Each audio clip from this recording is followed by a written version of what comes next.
At first glance, the .22 long rifle often gets written off as little more than a plinking round, something you'd give a beginner at the shooting bench. But underestimating it is a mistake. This humble cartridge has shown lethal effectiveness in situations no one expected, ranging from taking down one of the biggest grizzly bears ever recorded to nearly ending the life of a sitting American president. In this breakdown, we'll take a closer look at why the .22 long rifle might just be one of the most overlooked yet deadly cartridges in the United States. We'll dig into its history, examine how it performs in modern ballistic testing, and talk about why so many shooters still shrug it off despite the evidence. It's easy to see why folks call the .22 a beginner's round. It's inexpensive, produces almost no recoil, and has been a staple in barns, gun safes, and starter rifles for generations. But when you peel back the layers, it becomes clear that its reputation as small and harmless hides a much greater capability. History is full of reminders. The .22 has been a tool of assassins, a favorite in covert missions, and even the round used in some of the most infamous killings. One story that stands out is Bella twins. Back in 1953, this 63-year-old Canadian trapper dropped a massive Alberta grizzly using nothing more than a single-shot rifle chambered in .22 long, a cartridge even weaker than the standard .22 long rifle. The exact distance has been debated, anywhere from a few yards out to 30 feet, but what's certain is that she placed her shot precisely into a vulnerable spot in the bear's skull.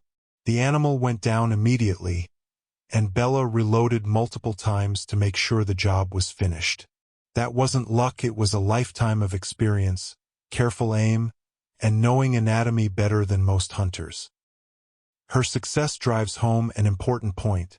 In the right hands, even a so-called low-power round can do what most people think requires a large-caliber hunting rifle.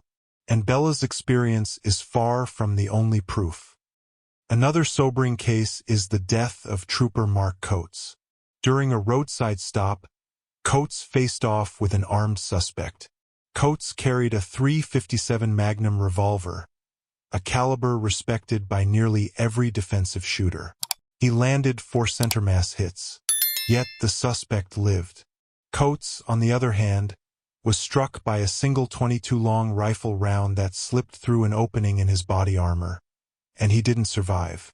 That tragedy makes one thing very clear: shot placement can matter far more than caliber size, especially in close-quarters fights. Then there's the attempted assassination of President Ronald Reagan in 1981. The gun used was a cheap Rome RG-14 revolver chambered in .22 long rifle, often called a Saturday night special. The bullet that hit Reagan wasn't even a direct strike. It first bounced off the limousine, lost velocity, and still managed to punch under his arm, nearly killing him. Think about that, a tiny, slow-moving rimfire round almost ended a presidency. All of these examples drive the same lesson home. Caliber alone doesn't guarantee stopping power. Accuracy, timing, and sometimes pure chance weigh heavier than raw energy numbers. Fast forward to today, and we see .22 long rifle ammunition designed specifically with self-defense in mind. Take Federal Punch, for instance. This 29-grain flat-nose bullet, nickel-plated for smooth feeding, isn't built to expand, it's built to penetrate deep and reliably, especially when fired out of compact handguns. Ballistic gel testing backs it up. From a Taurus 942 revolver with a 2-inch barrel, Federal Punch clocked around 1,050 feet per second and penetrated about 15 inches. A Ruger LCP-2 in .22 long rifle pushed about 1,123 feet per second and went 17 inches deep.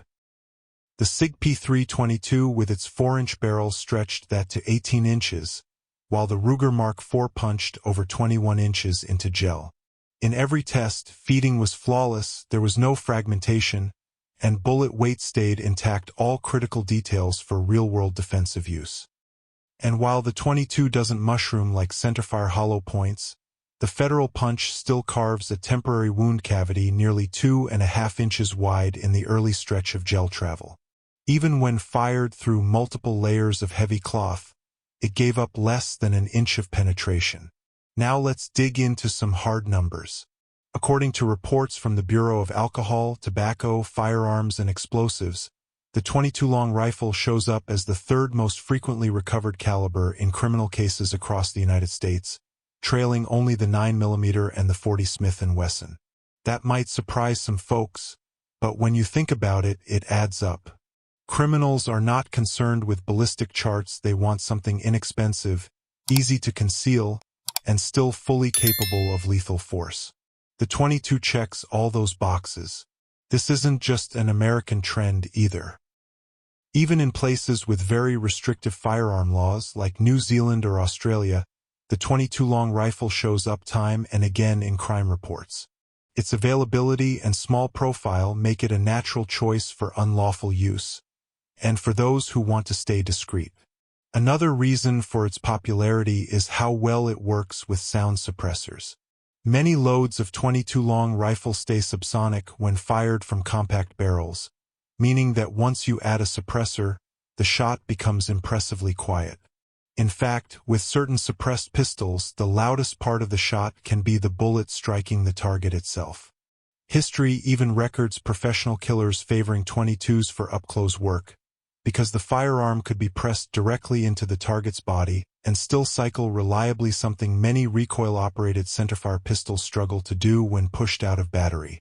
Now, no one is suggesting you grab a .22 long rifle for defense against a charging grizzly.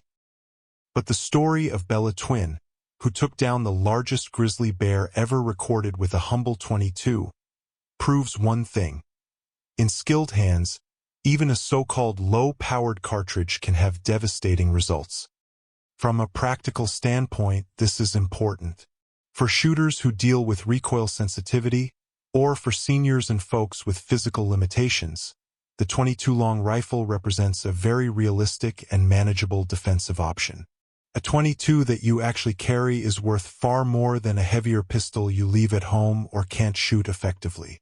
It is time we stop dismissing the .22 long rifle as nothing more than a beginner's round. History and ballistics alike demonstrate its staying power, from Bella's bear, to President Reagan's near assassination, to countless modern gelatin block tests. This cartridge keeps showing why it deserves respect. What makes it effective isn't raw horsepower, it's a mix of affordability, availability, mild recoil, low report, and the fact that so many people underestimate it. That combination is exactly why the .22 long rifle continues to be both practical and dangerous in equal measure. So, should you rely on a .22 long rifle for self-defense? That depends entirely on your comfort level and skill. But if that's what you shoot best, you are absolutely better off carrying it than going without. And with modern defensive loads such as Federal Punch, this little rimfire has the ability to protect your life or, tragically, to take one. What do you think? Is the .22 long rifle unfairly underestimated? Drop your opinion in the comments. And if you enjoyed this breakdown, go ahead and hit like, share, and subscribe, and make sure you ring that bell for more deep dive discussions like this one.